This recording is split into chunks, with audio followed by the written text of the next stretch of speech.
Job analysis එහෙම නැත්නම් රැකියා විශ්ලේෂණය කියන්නේ මොකක්ද? දැන් රැකියා විශ්ලේෂණය කියන එක අපි තේරුම් ගන්න කලින් මේ විශ්ලේෂණය කියන වචනේ තේරුම් හොයලා බලන්න ඕන. දැන් විශ්ලේෂණයක් කියලා කියන්නේ අපි යම් දෙයක් ඉතා සූක්ෂම ලෙස හොයලා බලනවා කියන එක, ඇනලයිස් කරනවා කියන එක. ඒතකොට රැකියාවක් ගත්තාම රැකියාවක අපිට ඇනලයිස් කරන්න තියෙන්නේ මොනවද? රැකියාවක ඇනලයිස් කරන්න තියෙන්නේ මූලික වශයෙන් කොටස් දෙකකට අපි බෙදන්න ඕනේ. ඒ කියන්නේ ඇනලයිස් කරන්න, විශ්ලේෂණය කරන්න ලේසි පොඩි පොඩි කොටස් වලට බෙදාගත්තාම ඕනම දෙයක්. එතකොට අපි රැකියාව ප්‍රධාන කොටස් දෙකකට බෙදලා මෙහිදී විශ්ලේෂණය කරන්න පුළුවන්. එකක් තමයි job description එක. එහෙම නැත්නම් රැකියාව විස්තරය. අනිත් එක job specification. එහෙම නැත්නම් රැකියාව පිරිවිතරය කියලා සිංහලෙන් කියනවා. රැකියාව විස්තරයයි පිරිවිතරයයි. එතකොට මේක කොටස් දෙකකට කඩාගත්තාම ලේසි මේක ඉවලුවේට් කරන්න, එහෙම නැත්නම් ඇනලයිස් කරන්න. එතකොට මේ රැකියාව විශ්ලේෂණය කරනකොට මේ රැකියා විස්තරේනුයි රැකියා පිරිවිතරේනුයි, එහෙම නැත්නම් job description මේක සිංහලෙන් කියන්නේ රැකියා විස්තරය, JD එකෙනුයි JS එකෙනුයි තමයි job එකක් හැදෙන්නේ. කොහොමද වෙන්නේ? දැන් JD එකෙන් විස්තර වෙන්නේ job එකක් කරන්න ඕන කෙනාගේ තියෙන job එකක් කරන්න ඕන කෙනා JD එකෙන් විස්තර වෙන්නේ මේ පුද්ගලයා කරන්න ඕන දේවල්. ඒ කියන්නේ මෙයාගේ ජොබ් ටාස්ක් තමයි JD එකෙන් විස්තර වෙන්නේ. ඒතකොට JS එකෙන් විස්තර වෙන්නේ, ඒ කියන්නේ ජොබ් ස්පෙસિෆිකේෂන් එකෙන් විස්තර වෙන්නේ. එහෙම නැත්නම් රැකියා පිරිවිතරයෙන් විස්තර වෙන්නේ මේ කරන්න ඕන දේවල් කරන්න මේ පුද්ගලයා සතුව තියෙන්න ඕනේ ප්‍රොෆයිල් එක.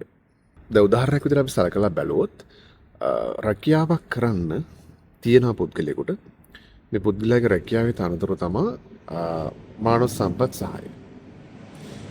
මානව සම්පත් සහායකවරයෙක්ට කරන්න ඕන තියෙන අපි හිතමු මේ මානව සම්පත් සහායකවරයා ස්පෙસિෆිකලි කරන්නේ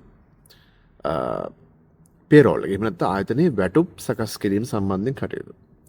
ඒතකොට මෙයාට තියෙන ජොබ් එකේ ටාස්ක් තමයි සේවකයන්ගේ පැමිණීම් නිතිපතා සටහන් වෙනවද කියලා හොයලා බලන එක. එහෙම සටහන් වෙන්නේ නැත්නම් මේක සටහන් කරගන්න එක. ඒ සදා සිස්ටම්ස් දාන එක. එතකොට මොන හරි කාගේ හරි මිසින් ඩේටා තියෙනවා නම් ඒවා සිස්ටම් එකට එන්ටර් කරන එක. ඊට පස්සේ